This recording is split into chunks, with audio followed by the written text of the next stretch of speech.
Hey everyone, and welcome to episode 73 of the Computer Business Marketing Show. Today's episode is brought to you by Tech Site Builder. Tech Site Builder is a hosted website builder that allows you to quickly and easily get a clean, professional, and effective website up and running for your IT business. Save time and frustration with Tech Site Builder. Learn more at techsitebuilder.com. On today's episode, we have Jennifer Longworth on to talk about marketing on Twitter. She'll tell us about how to set up your profile for success, the do's and don'ts of building a following, what type of content to share, and what the heck is a Twitter chat. Plus, I recap my WordCamp talk and Paco updates us on his various cabling projects. All that and so much more coming up right now.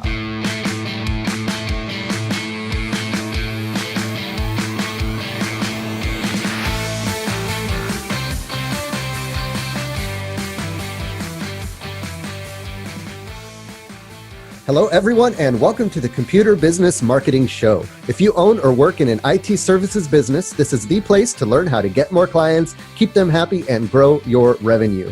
You can watch, download, and or subscribe to all show episodes at computerbusinessmarketing.com. You can also catch our live stream on Facebook every Thursday at 7 p.m. Eastern. Just be sure to like the Tech Site Builder Facebook page, click on the following tab, and select See First so that the live stream will jump to the top of your feed.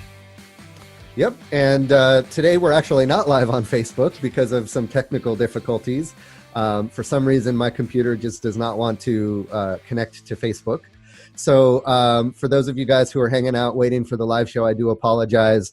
When you're working with third-party systems and stuff happens, there's a rainstorm happening outside right now, so who knows what's going on, but we are able to record it, so you will be able to catch the recording here shortly, and this is a good one. So I'm bummed you guys weren't able to hang out in Facebook for this one, because I know you'd have some questions about our topic today, and we're going to talk about Twitter marketing and all about how you can market your business on Twitter, the ins and outs and some things to think about, some best practices and stuff like that.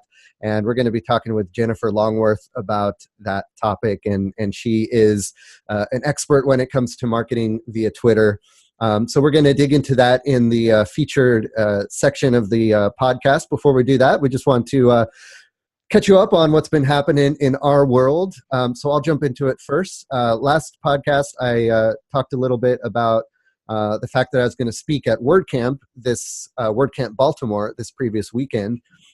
So I spent the weekend up in Baltimore, which is only about a 45-minute drive from where I live, so not too bad.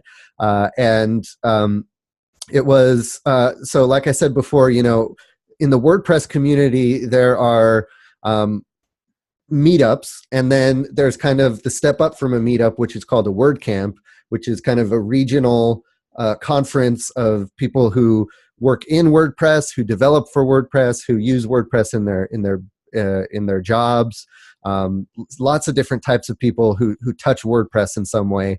We all get together and listen to experts and community members talk about all things websites and WordPress. So I had the fortunate opportunity to speak at this WordCamp, and I was talking about the system that I put together to build Tech Site Builder. And, it's built on WordPress multi-site, and there's a lot of customizations involved. So I talked about some of the technology we use. I also just talked about the idea of putting together a turnkey website platform like Tech Site Builder for other industries, like dog walkers or dentists, or, there's thousands of other industries you could build like a Tech Site Builder clone for. And since I don't have the time to do that, I thought it would be cool to teach others how to put together a system like that. So that's what I did. It went over really well. There's a lot of interest from people around that topic. I think it's a very what's the word I'm looking for? It's something that WordPress developers are interested in, because it's something you can build and set up, and then it kind of runs itself, right? Yeah, you can scale it, and it's very automated, very hands-off. So right now, the most time I spend on Tech Site Builder is just adding new features and, supporting existing users. And you guys kind of make it easy on me because, you guys are pretty techy, so you can normally figure stuff out on your own. And then occasionally when you do submit a support ticket, it's easy to take care of. That's why I love working with you guys and working in this industry. So I talked about all of that, and it went over really well. Got some real interest from folks, and so that kind of went well. And that, the way I apply that to you guys listening is, I think it's important to, speak in public, of course, look for speaking opportunities, not only to speak in front of your potential customers, but also to speak amongst your peers. And that's kind of one thing that I think a lot of folks in the IT industry don't think about, is going to IT conferences and stepping up and being a speaker at those IT conferences. So you'll be speaking to other IT business owners. But the cool thing there is you can build an opportunity as a subject matter expert in a particular service you have, or a particular technology that you're familiar with.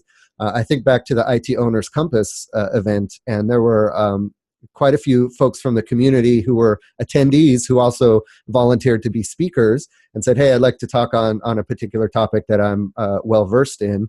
And then they ended up, being seen as the expert in that. So there was, Matthew Brock with cloning, and there was Tom Bull with the processes he's put together in Repair Shopper, and a couple other folks who spoke on a topic, and then they're getting, they're able to say, hey, I'm an expert. So, hey, if you are not an expert in your own business, maybe we can work out a referral relationship, or you can send your clients over to me and I'll take care of them.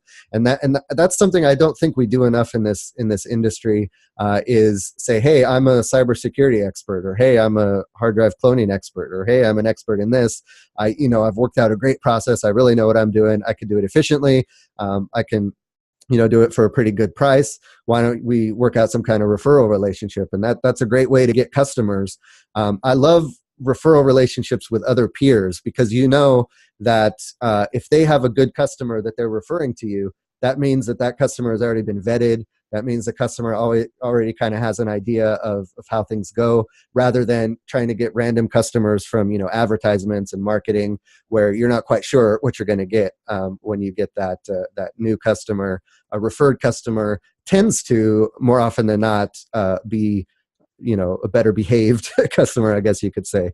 So that's something I want you guys to take away from, is, look for opportunities to speak at industry events, talk to your peers, just, start a podcast or go on Facebook Live or whatever, and just talk about what not only for your customers, but also for other IT business owners.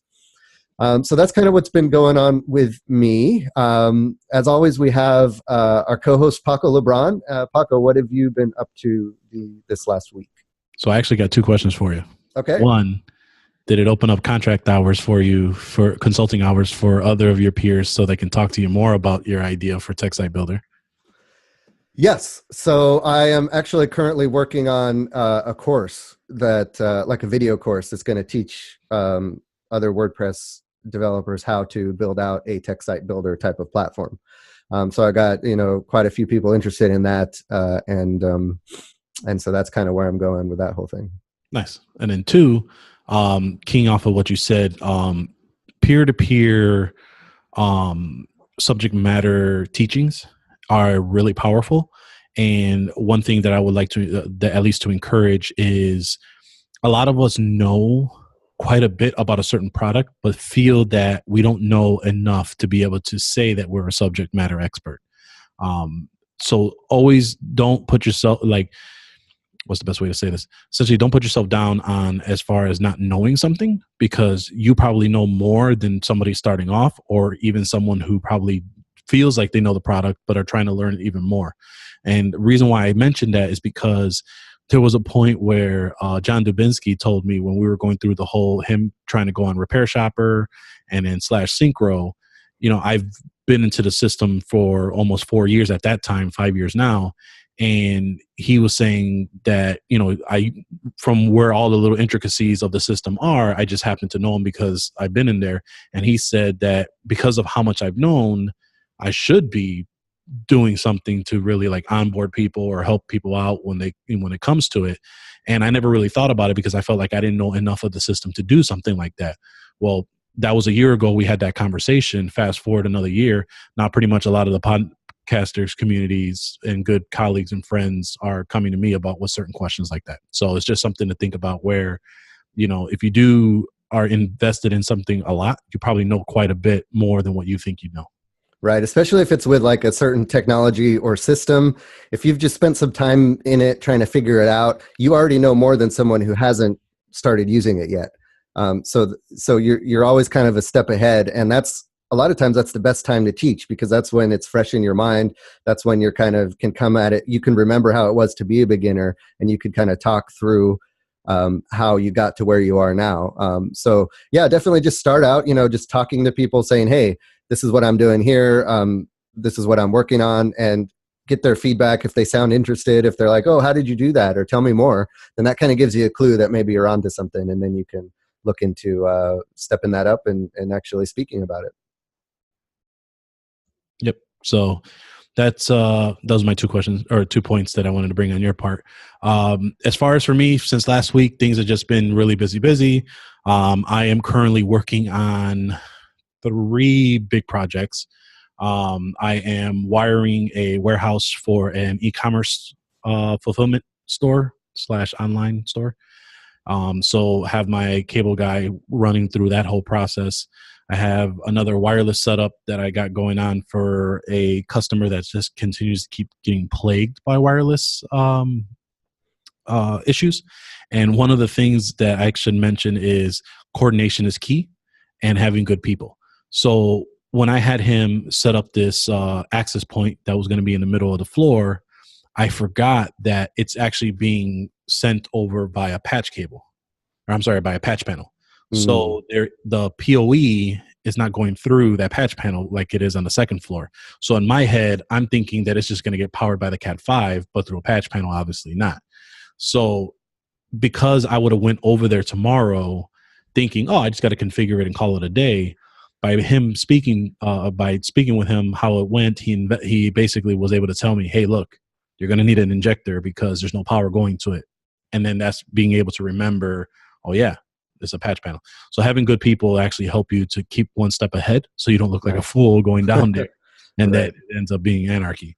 So got that going on, and then I have this move that is just driving me up the wall that I've mentioned before, where I have a client that acquired another business, and I've come to find out from doing the on-site with the cabling people there, because in Chicago, when you're downtown, as I mentioned before last week, these are union buildings and they have to be specific cabling companies that go. I can't bring my own cabling guy there.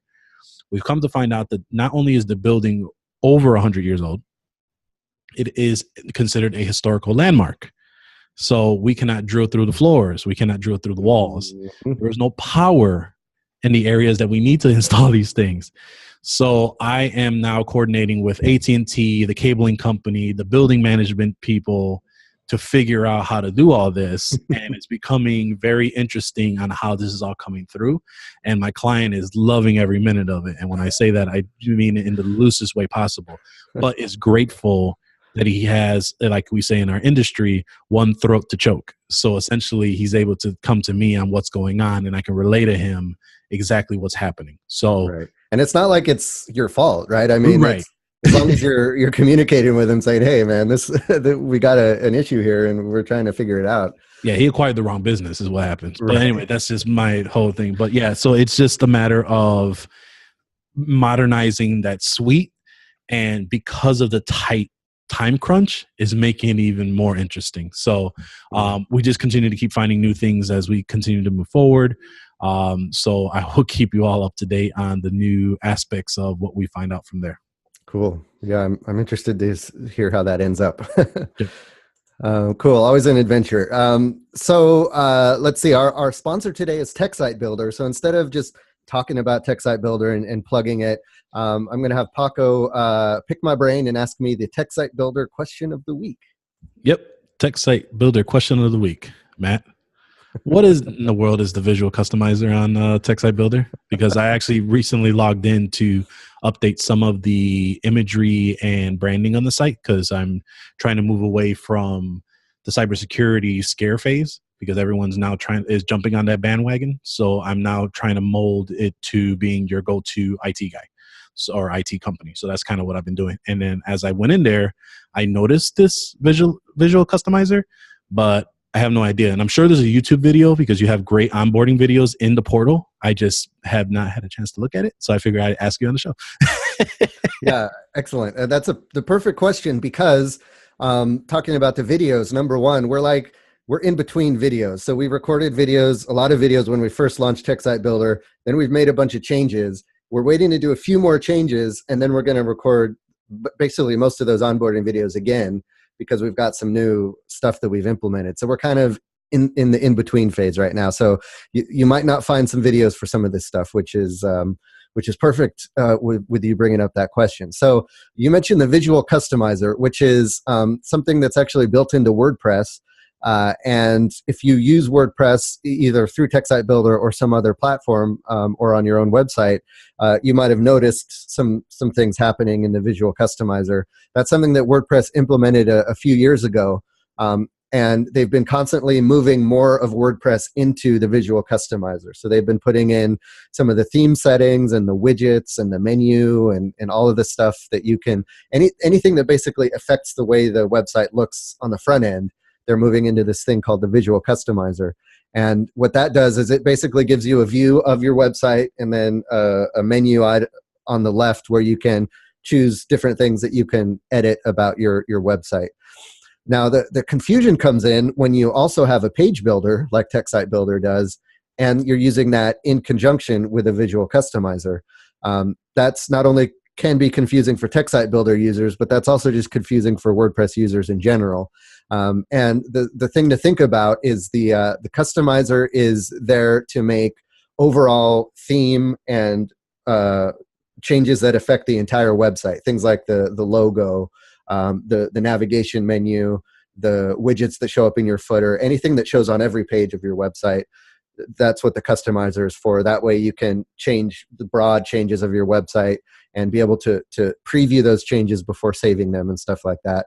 Whereas the page builder is where you go to construct the individual pages. So like your service page, you can go and move things around just inside the page itself. And that's what the page builder is for. And WordPress separates those two things out, the page content versus the overall theme structure and the visual customizer, because those things are different, right? The content that you write is different than the overall kind of structure of your website. So those things are separated, and just like I'm in between phase with things I'm implementing in WordPress and the videos I'm creating, WordPress is kind of in an in-between phase where it's trying to implement more visually representative ways to edit your website, but it's still got some of the legacy stuff that it's holding on to for backward compatibility's sake. So things are kind of slowly piecing together in the WordPress world. And as those things piece together in the WordPress world, I roll them out into the Tech Site Builder world. So I think that's probably a good idea. As soon as I can, I'm going to record a few videos to kind of talk through some of those differences, because that can be confusing. There's a page builder, there's a visual customizer. They look kind of the same, but they do different things. So hopefully that helps a little bit. Yep. No, and the main question, because I know that a lot of what you can modify in the visual customizer, I remember we used to do it in other sections of Tech Site Builder, which I believe was either site settings or head. There were a few places. Yeah, you're right. So there was like multiple places outside of that. So I was curious, is like that's where obviously everything's starting to go now, I would imagine. Yep. So we're trying to move everything into that visual aspect so you can actually see the changes as you're making them and have like a better idea of, is this a change I really want to make? Is this going to look good on the front end without needing to, go back, keep switching back and forth between the two. Gotcha. So it should, the idea there is to save time and make it easier to build your site. Got it. Answer my question. Awesome. All right. So if you guys want to figure out what we're talking about with this whole Tech Site Builder thing, go on, check out Tech Site Builder at techsitebuilder.com. And then you can be up with the lingo that we're talking about on the show as well. All right, without further ado, I'd like to bring our guest on. Her name is Jennifer Longworth, and she has been very patient waiting for us to get through all of our updates here. Jennifer is the social media manager for Up My Influence, and she's going to talk to us today about marketing on Twitter. So thanks for being here, Jennifer. Thanks for having me.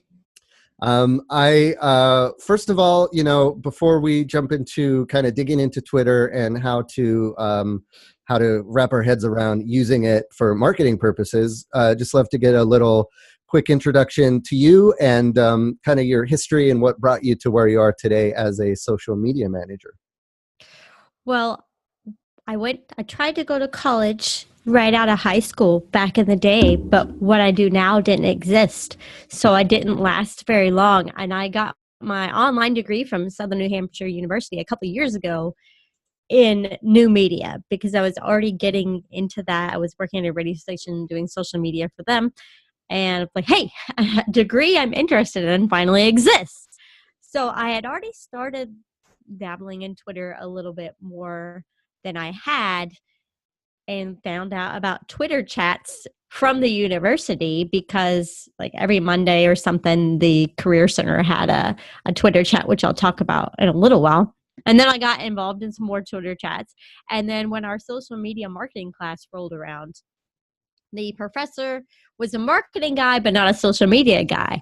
And one of the modules, we had to do a Twitter chat. And he's like, I don't care. We just have to log on and do this. And I was like, hey, I know how to do these. So I kind of, literally taught the class on Twitter chats for my degree. Nice. So in a nutshell, that's me and my Twitter journey. And you learn by teaching, right? So there's nothing like being asked to teach something to really help you get very intimate with it. So, I mean, I'm going to have to ask the question because I'm not sure. What is a Twitter chat? What does that mean exactly? Well, a Twitter chat is a conversation on Twitter that revolves around a specified hashtag at a specific time. So every Thursday at 1 p.m. Eastern, you can use hashtag Twitter Smarter to get involved in this Twitter chat. And it's the same people every week who show up at 1 p.m. Eastern on Thursdays and use hashtags Twitter Smarter. And it's coordinated by Madeline Sklar. And it's not just hey, everybody, let's come in and talk about how to be smarter on Twitter. There's a set of questions. So Q1, Q2, Q3, and the host, and sometimes there's a guest with them and put out questions. And then everyone responds to that question, like with A1, A2. So you can kind of see where it goes. And it lasts about an hour. And people can network and get to know each other and make connections outside of the chat. And it's a good time. And there's chats about lots of things out there. I don't have a list. But is there a way to find Twitter chats or learn about them? Yes, and I keep losing that resource. So I'm sorry. Maybe I'll email it to you. Hopefully you can stick in the show notes or something. Cool. Yep, no problem.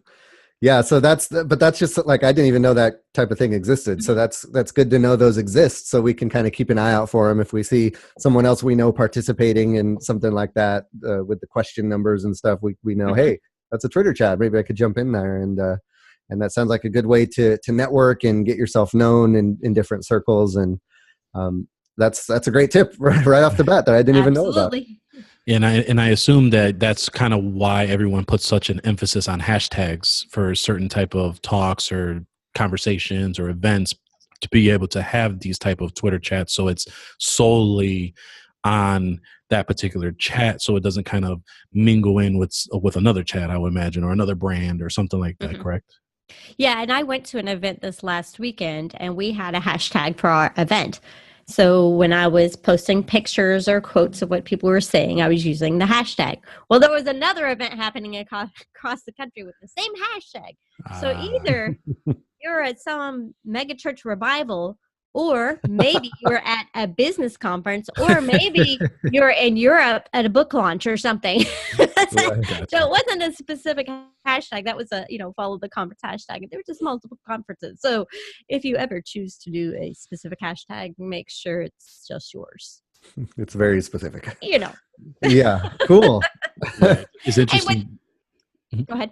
No, I was just going to say that, like, when you were saying earlier how things have shifted in like new media and marketing and things like that. I have a nonprofit that I support, and their marketing manager is in the similar transition where when she went to school, Web 2.0 or social media didn't exist. So everything was email marketing. Everything was branding and billboards and walking statistic. Can't think of the traffic for walking into like locations and things like that. So it's interesting, like you said, of the transition and how a lot of that too. And I could say Twitter obviously is the best way to do like water cooler conversation, to be able to get to someone easier and not seem as spam, because you'll be known right away that you're either a legitimate account or you're just a bot or just trying to spam. Yeah, you say right away. And Twitter has really been cracking down on bots lately and changing the way automation and some of the tools marketers grew accustomed to using. But then somebody goes and blasts the same message out over 50 accounts and it feels like spam. And finally, Twitter's like, no more. So they've put in a lot of different safeguards to cut down on the spam and the bots lately, and it's been a much more pleasant experience. Now, they didn't eliminate it because spammers and bots are clever and they do their thing, but So, what the way I like to approach these types of topics is, assume that the listener knows nothing, and so if the listener has an IT business and they want to get started with Twitter, they might have started an account but they haven't done anything with it, and they want to start get in the name of their business or start this whole marketing on Twitter thing. What's a good way to get started? What are some of the first things they can do? Okay, well, we're going to start with your profile. All right. Number one, you got to have a profile picture. If you are an egg or a no profile picture, that kind of screams spam. Bot, people who just go on and you don't even take the 30 seconds to upload a picture. So make sure you have a picture. If you want it to be a personal brand, use your face. If it's going to be a company brand, you can use the company logo. But a picture of a tree or something that doesn't, it's a sunset. That's lovely, but it doesn't tell me anything about you. So definitely that's what everybody's going to see everywhere, that little circle with your hopefully face or logo in it. So definitely need a good high resolution profile picture. Number two is your banner, your cover photo. Also needs to tell something about you and or your product, your service. Don't make it just a scream at you advertisement or whatever, but give me a little bit of information. Make sure it's mobile compatible so it looks good on your phone, tablet, etc., and on the computer, because a lot of people will format things for one or the other, but if you switch it doesn't look good. So I was looking at someone's on my phone. I was like, wow, that looks fantastic. Then I go to my huge computer monitor and it looks awful. So high resolution again there. So a good profile pic, a good cover photo. One piece of real estate that people overlook is your display name. So I'm at Joys of Mercy, but it's Jennifer Longworth, podcast editor. Or when I was a speaker once, Jennifer Longworth, #PM18 speaker. You have 50 characters there to work with. So you could tell me your name and then what you do, or your company name, what you do. So I'm like, wow, what's this? Jennifer, I don't care. Who's she? Or this company, what do they do? I don't know. What cat on a stick? What's cat on a stick? I don't know. That doesn't tell you anything. That's my unofficial company when I threaten my cats when they're bad. What's for dinner? It's going to be cat on a stick. So it's not a real thing. It's just what I tell them all the time. Now someone's going to go out and make that their Twitter handle. I don't think they can. I think I might. I think I own it. No, that somebody does have it and they don't do anything. I looked into it once. It's been a while. Nice. But then I gave up. So make sure you use that.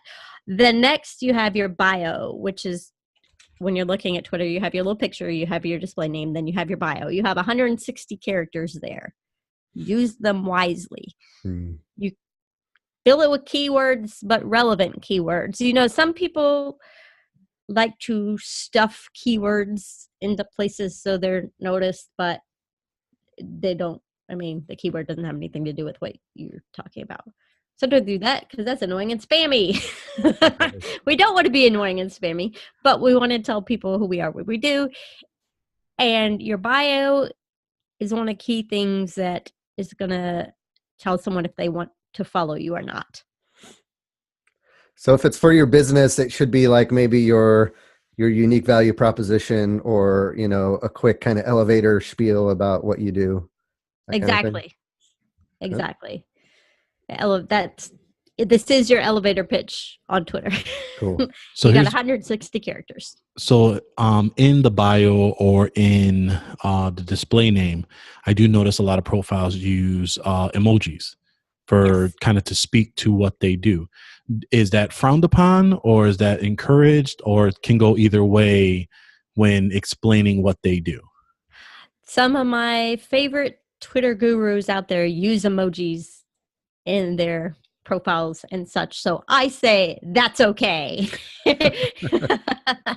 I haven't started doing that yet, but it gets attention.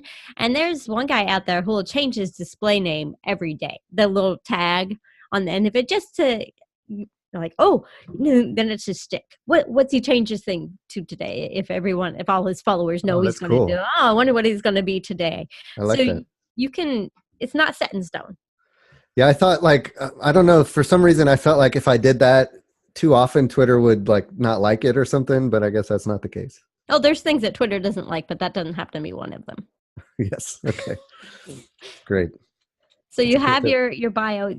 You don't have to put your main website link in your bio, because there's a place for your link down below. However, if you have like a secondary link, you can use Bitly or a link shortener and use one of your, a few of your 160 characters and sneak it in there if you need to. Cool. And my final thing for someone just getting their profile started is your pinned tweet. So Twitter allows you to pin a tweet at the top of your profile page. So if someone's just clicking through, this is the first thing they're going to see always. So if you have some sort of, ebook or the funnel, the Right. people in your funnel, I'm like totally The lead lead magnet. magnet, That's what yeah. I'm looking at. I'm like, what is the name of this thing?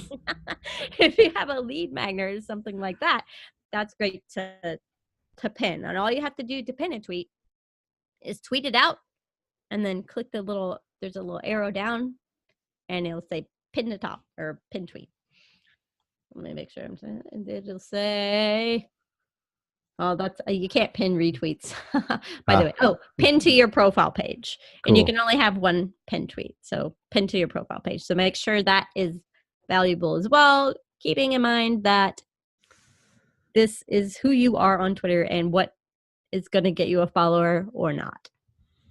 Right. Cool. So definitely some things to keep in mind as you're getting things started, and you want to fill out all of the areas. I think that's a good tip for any social media or any kind of home that you have on the web. If you get an account or you set something up, take the time to like go through and fill out all the areas and think about it and put thought into it, because too many people just like create an account here, create an account there, and then they never do anything with it. And like you said, people are going to click through if they like what you're saying. They're going to click through on your profile, say, "Hey, is this someone I want to follow?" And they're going to read that bio and look at that name. I know I do, to find out what you're all about. So so the next step, I guess, would be to maybe start following people, start engaging. What are kind of the thought processes around who to follow, who to engage with, that kind of thing? Well, make sure you've started tweeting a few too before you start your follow, because if someone follows me and I go, oh, what's their deal? And they haven't tweeted, spam Yep. bot, that's not going to get you anywhere. So make sure you've started providing a little bit of content. It doesn't have to be huge yet, but like everywhere, like you hear, content is king. So have a plan. If you have updates, blog posts, there are social media tools out there that will auto post for you in ways that Twitter does, like Hootsuite, Buffer, Social Oomph, Manage Flitter, lots of different choices. So create some content, automate it so you don't have to worry about it every day. It's good to tweet consistently, at least 5 times a day if possible, but you don't have to sit at your computer or your phone all day long to do it. Just set it up, set it and forget it. If you're already out there doing promotions on other platforms, just repurpose it for Twitter. So now we have content going out. So then if someone sees me, wants to follow me, they won't run away the other direction because it's useless. Okay. To get followers, you should be a follower. That is the magic of Twitter. Don't be obnoxious about it. And as one of my friends says, the golden rule on Twitter is don't be creepy either. With a new account, you should not even try to follow more than 75 to 100 per day, just getting started, because you will get shut down quickly. New accounts can't even follow more than 5,000 until the ratio is correct. So Twitter doesn't like people who follow, and then if you don't follow them back, unfollow. But this is how the game works. And there's tools like Manage Flitter and Tweepy that you can go out and just sit there and follow a bunch of people. And then check a week later, and if they don't follow you back, you can unfollow them. And you don't have to sit there and click through all of them manually, but Manage Flitter and Tweepy will just pull these out for you. Now, how do you decide who to follow? You can follow your competitors. You can follow influencers. You can follow people who are talking about what you talk about by doing some social listening. Find some keywords that you're interested in. Computer business marketing. See who's talking about that type of thing. And then follow them. And then see who else is following them as well. Who are they engaging with? And Twitter's got some great search tools, which I won't go into because it's a little beyond basic. I mean, search for stuff you like and that you want to follow, and for the people who you want to follow you. If your audience is currently following company XYZ, well, sneak over to company XYZ, see what they're doing, or if that's where you presume your audience is, and then start following their followers, which you could do with Manage Flitter and Tweepy, so you don't have to manually do it. It'll show up for you. There's so many tools out there you could use. What was that second one? Tweepy? Tweepy. It's Tweepi. Ah, okay. Tweepy. And that one kind of helps you automate a little bit of the following process? Yeah, it searches Twitter for you. So I do a little bit of podcasting. I want to follow other podcasters. So I put in podcast as one of my keywords. And then it's like, boom, here are some accounts we suggest you follow based on your keywords. And then you just click through them. Cool. So lots of good tools out there. Those are just the two that I use most often without my influence. Excellent. So we, we're going to start following people. We're going to start, starting to tweet and get some content out there. 5 times a day, that feels like a lot. What are some things that we can do to come up with stuff to fill up those slots per day? Is it okay to rehash stuff we've done in the past? Is it okay to use some of those as retweets? What are we looking at as far as what we're posting? Well, Twitter says absolutely do not post the same thing on the same day. That's one of the things they cracked down on because people were recycling content. So you can't do that anymore. But some of the Twitter marketing gurus say, once every 3 days of the same content, they're not going to come after you for that. So with the podcasts we put it out the day it's launched, but then every few days after that, it's like, hey, did you listen to this? Hey, did you miss this? In case you missed this. So the same show will go out multiple times. People on Twitter love images. And if you just have canva.com and find some stock photo and a happy little quote and put on it, ta-da, now we have an image to share on social media. That was canva.com. So those go over real well too. There's another tool, if you're super lazy about these things and you love using tools, called Social Jukebox. And you can sign up for that and it'll tweet for you quotes or whatever. Quotes are the most popular thing I know.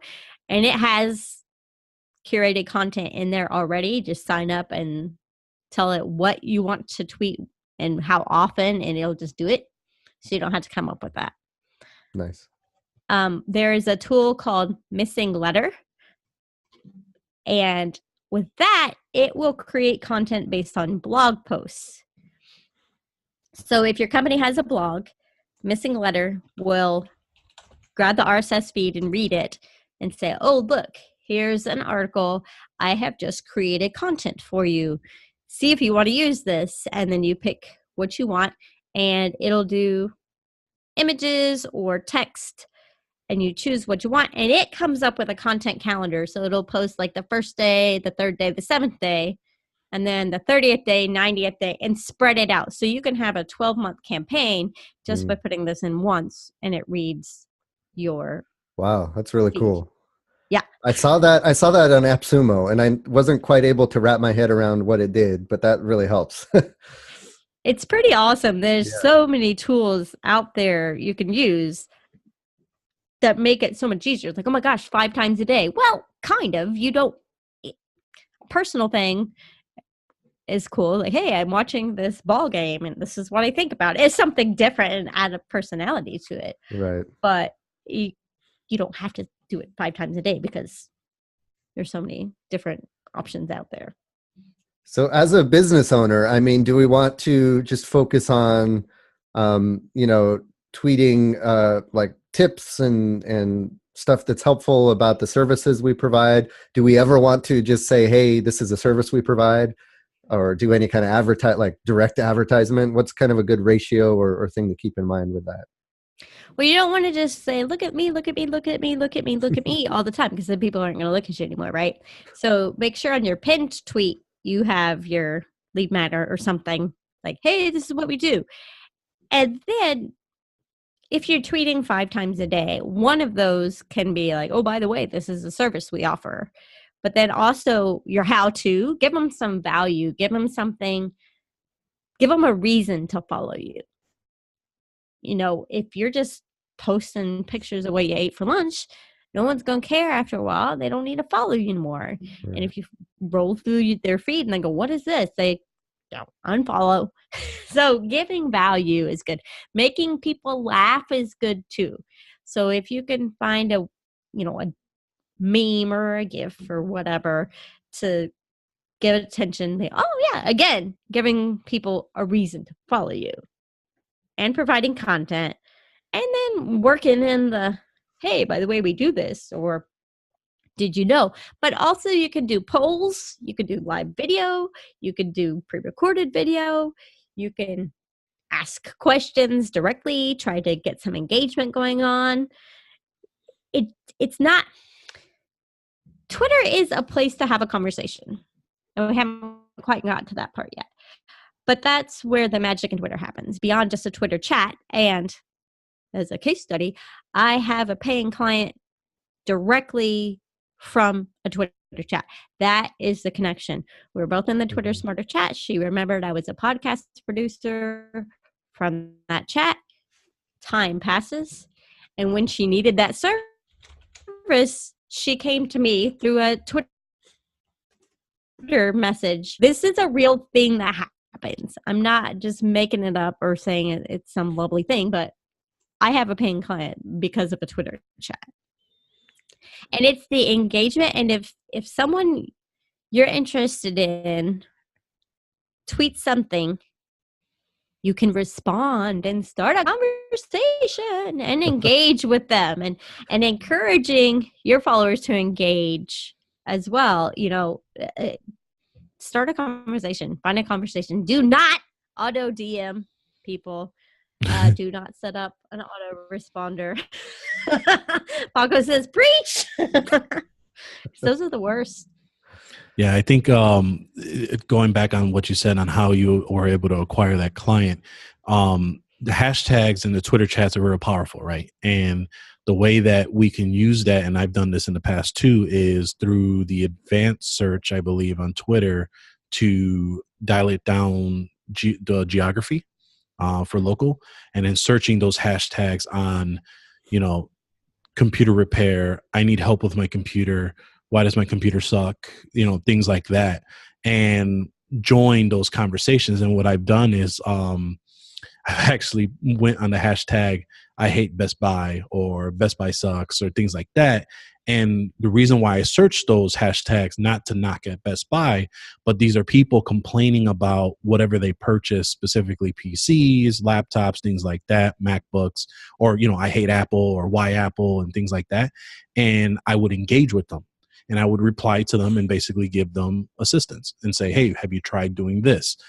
And I do it out of my company Twitter account. So that way, I gave them a little bit of free tech support, and it was probably something real quick on my part, like, hey, try this. But now you're in the front mind of them. Maybe you'll get a follow. Then if you're curating your content, you're in front of mind, and that exchange, kind of like what you said, when they're ready for the service or they need something, they'll go ahead and engage back with you. So that's something that for any of us that are looking to try that out, those are some things to look into, searching those hashtags and joining that Twitter chat, and really trying to engage on that particular field or whatever field you're trying to look for to give some value to who you would want as a potential prospect. Yeah, and what you're saying about engaging with those people, you never know who is going to end up watching that conversation either, because Twitter is wide open. Anybody can spy on you, and see what you're talking about. So you may be helping this person and someone else is watching going, hey, that's a great idea. I knew that. And then they might start following you because they saw you giving advice to someone else. And we've seen in the news how certain companies out there will either properly use or improperly use Twitter in customer service. Mm-hmm. Things can go incredibly right for them or incredibly wrong, depending on how. So do not underestimate the role that Twitter plays in customer service. I had one of the meal delivery services, meal kits, and it was less than satisfactory. So what I went to Twitter. I'm like, hi, look at this picture of these peas. I don't see any peas. Do you? Or whatever at company. And they do what? Like, hey, we're going to your DM to take this conversation off your main feed. And then stop embarrassing us. We'll go ahead and we'll address the situation as it is. And you're right. I mean, it's the power of many through just that one tweet, exactly like you said. It's as powerful as a review, but here anybody can join on. And it's on a public platform too. I mean, Delta Airlines, I see this get hammered all the time. Cell phone providers, which is why a lot of these big companies created support channels on Twitter for this very reason. Mm-hmm. Is that something that the average small business should look into doing, creating a support Twitter, or maybe encouraging people to send support questions to Twitter? I don't think as a small business you would quite need the own channel yet, because your main account could do that as well. But definitely encourage it, promote it, say, hey, find us on Twitter, ask us questions on Twitter. Don't be afraid of using the platform. But as a small business, I don't think you need to try to be Delta and go with multiple channels at this point. And I think that could be a way to encourage people to reach out rather than leaving a negative review on one of these review sites that we talk about on the show a lot. Instead of them leaving a 1-star review, encourage them to say, hey, if you want to talk to us about the service, or if you have customer service related issues, hit us up on Twitter or whatever, and then you can have that conversation in public to kind of work through it, and let other people know that, hey, you're willing to talk through things, and you've got a great attitude about things, and you're willing to work with people, and then hopefully turn that around to a more positive review. Absolutely. It's amazing what the threat of a negative review will get for you. Right. And there's the peer pressure of Twitter that keeps these companies in line. And the amount of stress. Yeah. Yes. So before we start to wrap things up, what do you see as kind of the future of Twitter? Are there any cool new features that's coming out? Is there something to keep an eye on as we grow our Twitter following and continue to utilize Twitter? Maybe features that are already implemented that not a lot of people know about, stuff like that? Well, the key features, especially in thinking of I'm just getting started on Twitter, try to figure it out. are the advanced search, and you'll just have to play around with this, finding all the tools. And I'm sure as Twitter changes their plan, different tools are going to come along. One thing that happened in Twitter recently used to be you would just see everything in your feed as it came through. Well, now Twitter says, hey, you might have missed these. We think you wanted to see these tweets. So the timing in the strategy has shifted a little bit and will continue to shift because all social media does this.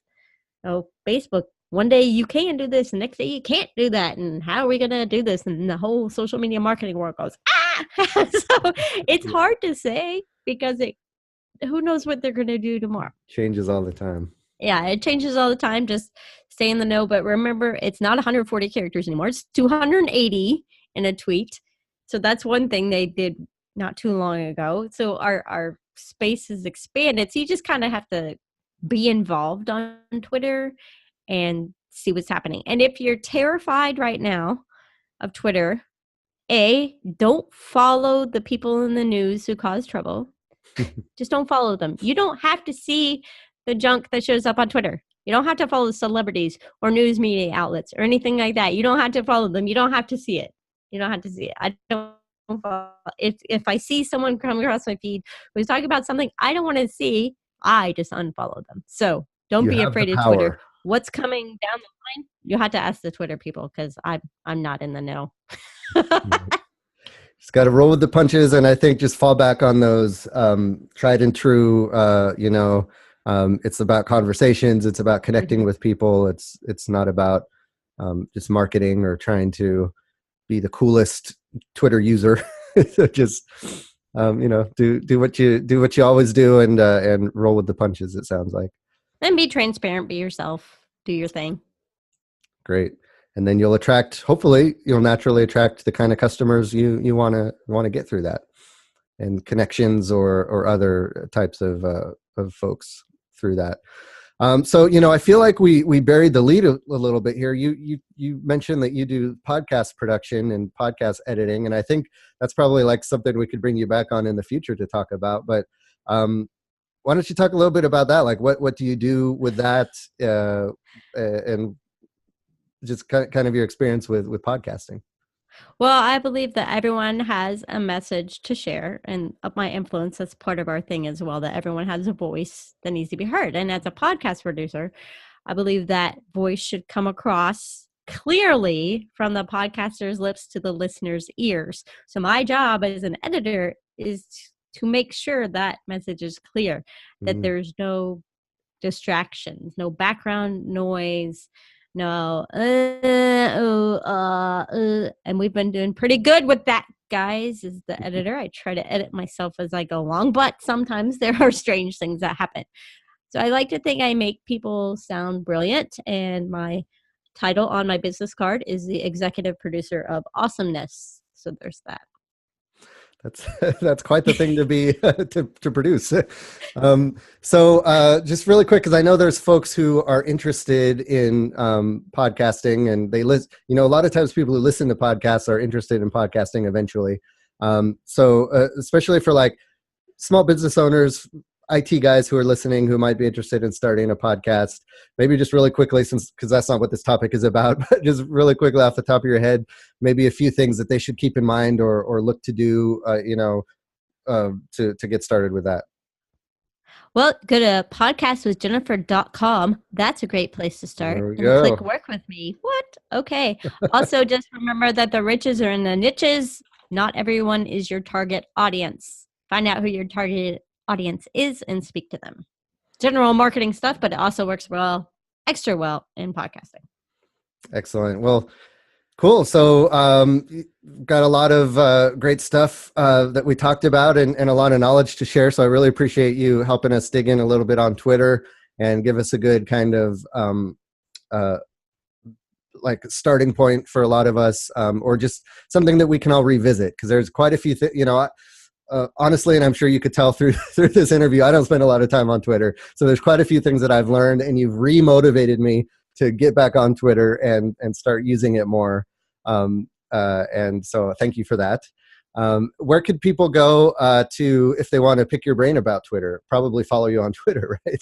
Follow me on Twitter is the best way. It's at Joys of Mercy, JOYSOFMERCY, Joys of Mercy on Twitter. You can find me there.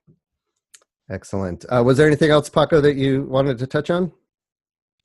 Nope, I think we get it. All right. Well, thanks again, Jennifer, for being on. And I do mean it. I think we'll need to bring you on in the future to talk podcasting, because I think Paco and I could talk podcasting all day. So we'll leave that for. Yes, me too. Excellent. Good to know. Well, thanks for being on, and we'll keep in touch. All right. Sounds good. Thank you. All right, guys. So that's going to do it for this episode of the Computer Business Marketing Show. First of all, don't forget to join us in the Facebook group. Just go to techsitebuilder.com/group, or just search for Computer Business Marketing in Facebook. And you could join us in the group. There's lots of great tips and tricks that people are sharing. It's a great place to ask questions to a group of people who will probably have a good answer for you, who have lots of experience, lots of different levels of IT business owner in there. And there's also some marketing service providers in there as well. So not only can you get good answers to your questions, but you might also be able to hire an expert who can really help you with whatever you might need. So definitely check that out at the Computer Business Marketing Facebook group. Let's keep the conversation going. Head on over to computerbusinessmarketing.com. Let us know what you think about this episode in the comments section below the show notes. And again, I mentioned join us in the Facebook group. We can't wait to see you over there. And if you listen to the podcast on iTunes or Stitcher, be sure to give us a shout out and leave a review. We love to hear your feedback, and every comment helps so that the podcast can be found by others. Finally, don't forget to check out today's sponsor, TechSite Builder, at techsitebuilder.com. Thank you guys for checking out this episode of the Computer Business Marketing Show. This is Matthew Rodella. And this is Paco LeBron. Saying here's to your success.